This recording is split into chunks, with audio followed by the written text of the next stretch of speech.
Ishonmaysiz, lekin Koreyada yo'qotgan hamyonimni topishdi va ichidagi pul ham joyida edi. Metroda ketayotib bilmasdan hamyonimni tushirib qoldiribman.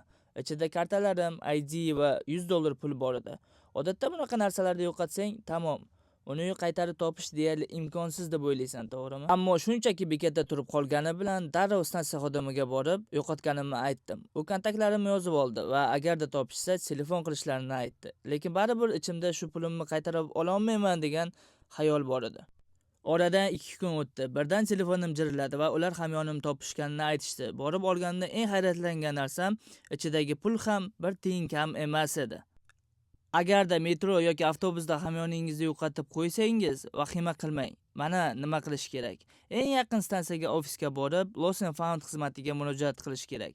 Ikkinchisi, 1577 1234 raqamiga qo'ng'iroq qilib, hamyoningiz yo'qolganligi haqida ma'lumot berishingiz kerak. Uchinchisi, Lost and Found saytini tekshirish. Koreyada yo'qolgan buyumlarning hammasini shu yerda ro'yxatga olishadi.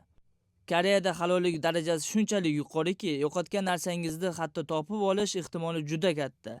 Siz ham bunaqa holatga tushgan bo'lsangiz, kommentda yozing. Shunday foydali videolarni o'tkazib yubormaslik uchun menga follow qilishni unutmang.